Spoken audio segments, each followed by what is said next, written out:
it's a lot of steps, the boiling water and the ice, but it really is key to being able to bake multiple artisan loaves at one time without a Dutch oven, okay?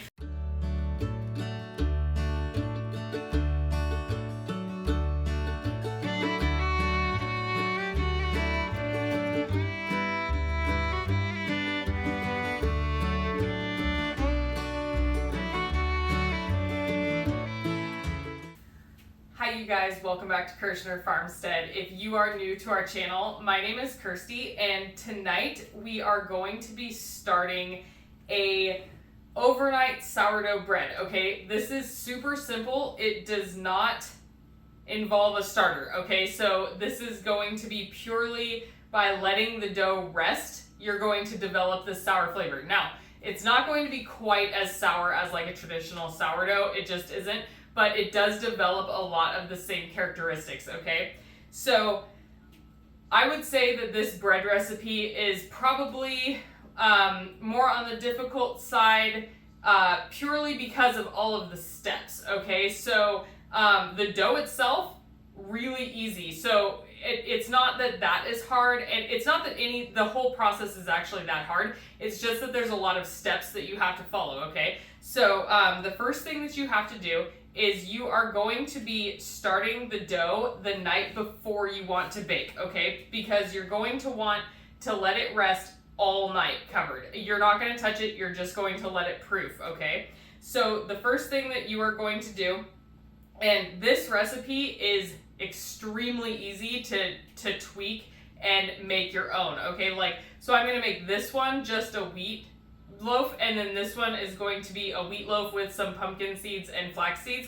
I also love to make them with cranberry and lemon zest or cranberry and orange zest. Seriously, you guys can add all sorts of different things to this recipe. As long as you keep the base, then you can pretty much, the sky's the limit, right? Whatever seeds and nuts and dried fruit that you would like to add to it, it will all be delicious, seriously.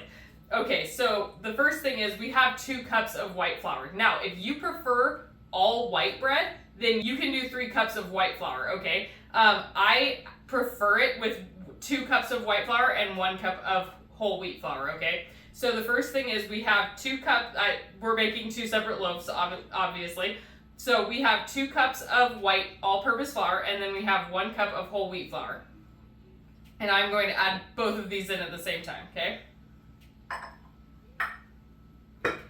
And then we are going to add in a quarter to a half a teaspoon of yeast. You guys, it's really not like, it's not a huge deal how much. Sometimes I just like sprinkle it in there.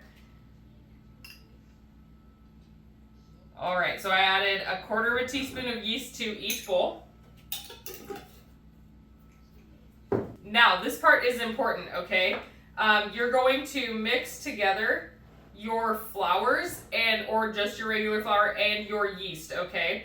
And this is so that when you add in your salt, you are not going to kill your yeast. If you add salt directly on top of that yeast, you're gonna kill it.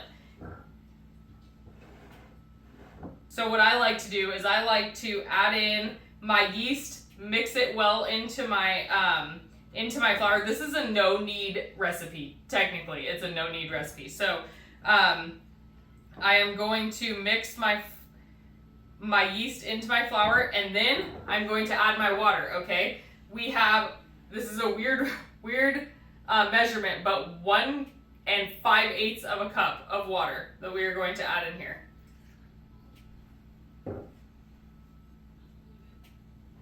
I actually worked on this method and got it down because I was making so many loaves of bread for Christmas that I needed to be able to achieve the same artisan bread look and taste that you can make in a Dutch oven. But we're not going to be using a Dutch oven. We just use our oven, okay? And you'll see at the end of this video how we do it. But I tailored it in, and it works really, really well. Okay, so now that you have a shaggy dough, that's what that's called, when it's kind of wet and dry still, that's when we're going to add in our half a teaspoon of salt.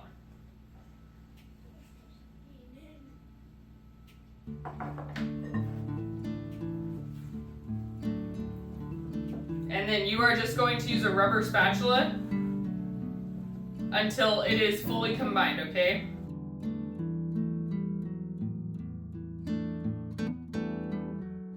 And now we are going to move on to our next one, okay? So again, the 1 5/8 cup of water, and then I'm going to add in a 1/4 cup of flax seeds and a 1/4 cup of pumpkin seeds. A cranberry walnut mix would be really good in this too. I might have to try that. I haven't done that combination yet, and I just thought about it. It sounds good. One of the first flavored ones that I did, I was going to make a cranberry orange, and I wound up not having any oranges, so I wound up making a cranberry lemon, and it turned out so good. Everybody requested that I make it again.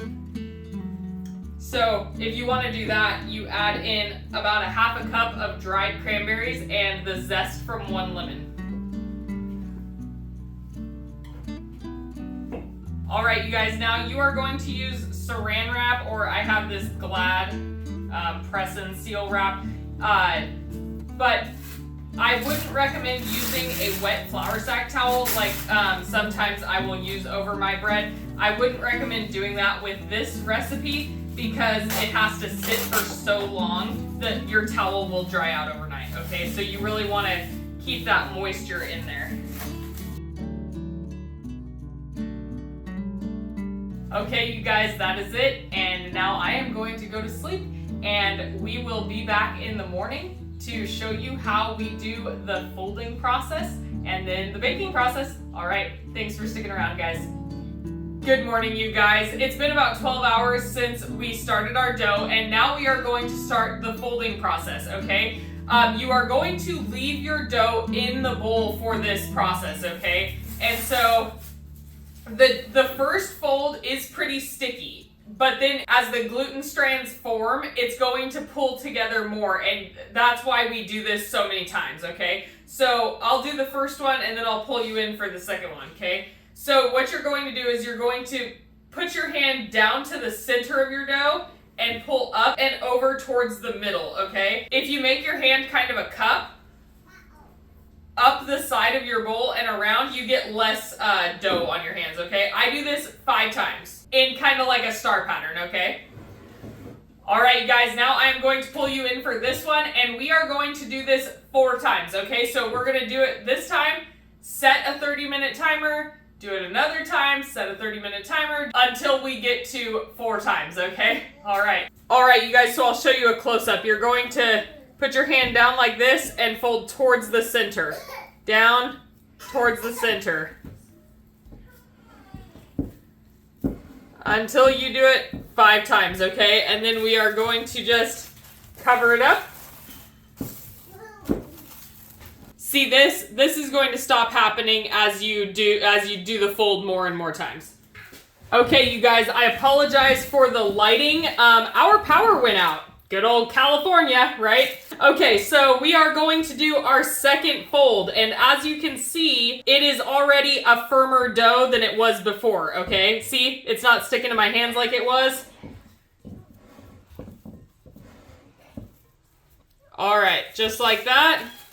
And see how it's still a little bit sticky? By the 3rd time, it's normally doesn't stick to your hand at all.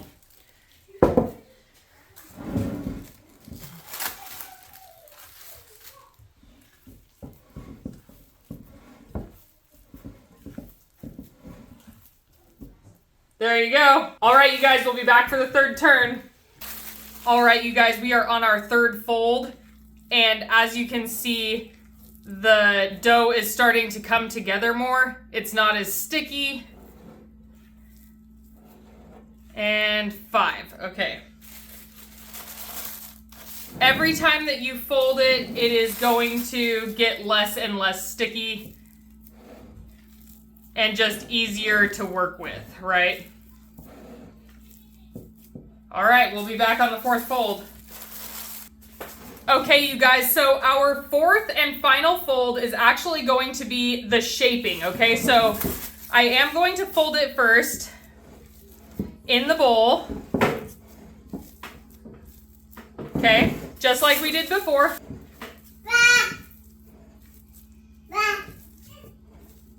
All right, you guys, now we are going to prep our proofing basket or bowl, okay? I have proofing baskets, but you absolutely don't, it isn't a necessity to make this bread, okay? So if you have a proofing basket, you're going to flour it with a good amount of flour, okay, to get it prepared there. And then I'm going to show you how I would do it if I didn't have a proofing basket. Okay, you're gonna get yourself a bowl that you want to be roughly the shape of your loaf, okay? And then you are going to get a clean kitchen towel. I'm using a flour sack towel. You can use whatever kind of towel you want, really. Okay, and then you're gonna take flour and dust it, and you need to rub it into the grain, the weave of the fabric, okay? So it needs to be really in there or your dough will absolutely stick to the fabric. So do this flat first. You're gonna rub it all in there.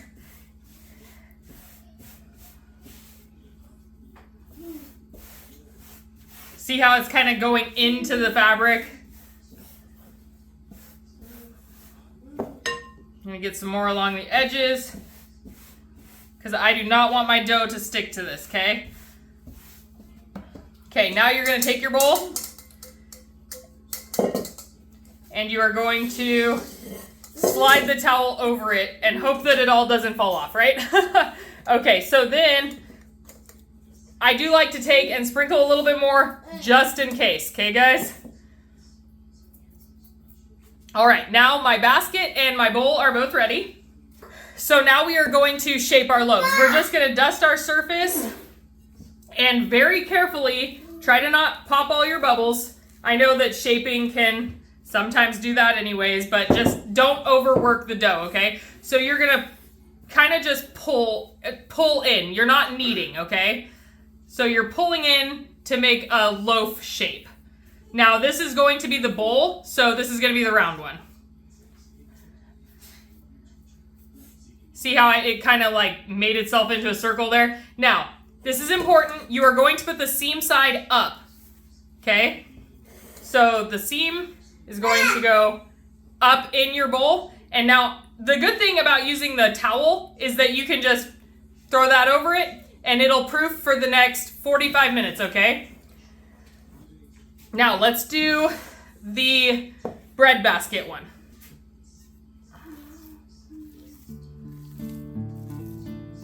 All right, so this one I'm going to just kind of make into a oblong loaf shape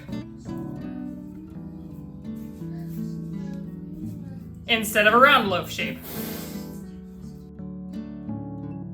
And since I have it from the proofing, I am just going to use a piece of my wrap, put it over the top, and we are going to let these sit for 45 more minutes, okay? And we'll be back. Thanks for sticking around, guys.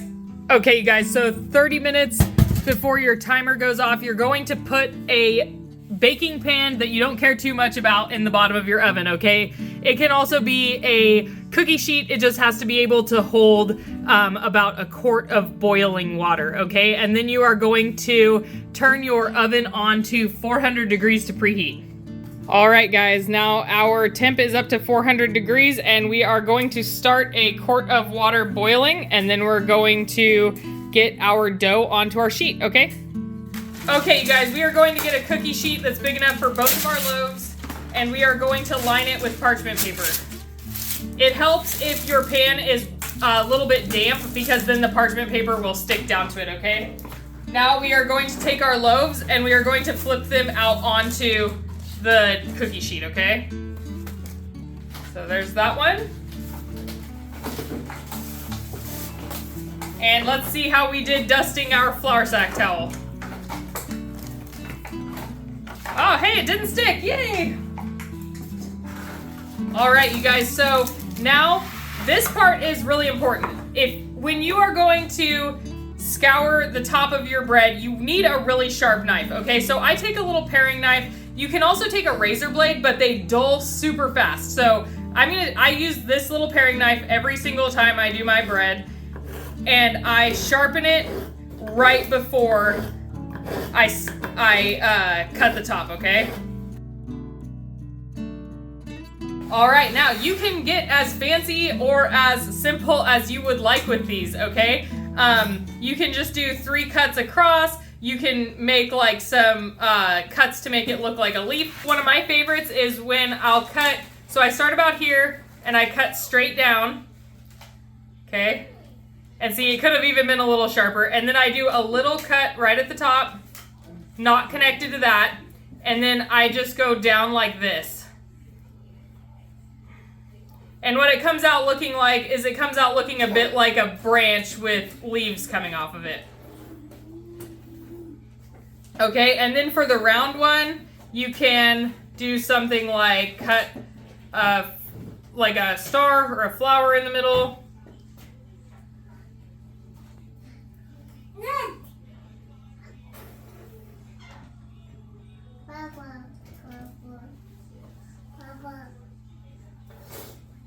Get creative, okay guys? Or don't. It's totally up to you. You can be as creative or not creative as you want to with your bread. But it is important that you do some sort of cuts on it because that is where the steam is going to release out of your bread. If you don't cut it, what'll happen is it'll just like blow a spot out and then it'll be all cracked, which could happen even when you do the cuts. It can happen. All right, so we'll see how that turns out. I might do around it too. So doing around it will keep the design more towards the top. And it'll like split on the side. So yeah, we'll see how it turns out. All right, now let's jump over to the stove to see the kind of tricky part about this recipe. All right, you guys, our water is boiling. Now, I want you to remember the boiling water is 212 degrees and this oven is 400 degrees, okay? It is going to steam when you pour that water into your pot at the bottom of the oven, so keep your face back, okay? I'm not kidding. So this is what we're gonna do. I put it in and my face is way back, okay, you guys? And I pour a little bit in there. And it flexes my pan, that's normal. And then I pour the rest in. Oh, steamed up the camera. Okay, now you're gonna put your bread in, okay? And here's the tricky part. See, okay, so I don't have any heating elements on the bottom of my oven. Make sure you don't before you do this. You're gonna take a bowl of ice and you're gonna throw it on the bottom of your oven. Okay, it's really important that you shut it right away. All right, we are going to now set our timer for 15 minutes. And we will be back when that is done. All right, you guys, that's 15 minutes. You see all that steam? Okay, that's that water doing its job down in the bottom of the oven. Be super careful. And you're gonna take it out, okay? Now, we are going to set to 450. And a 20-minute timer. All right, you guys, we'll be back when it's done. All right, you guys, so our loaves just came out of the oven a little bit ago. They're cool enough to handle now. Now, as you can see, remember how I said if you don't cut, they will like burst out open? Okay, so I left a part in the center here that wasn't cut, and it split all the way across. Now, that can happen.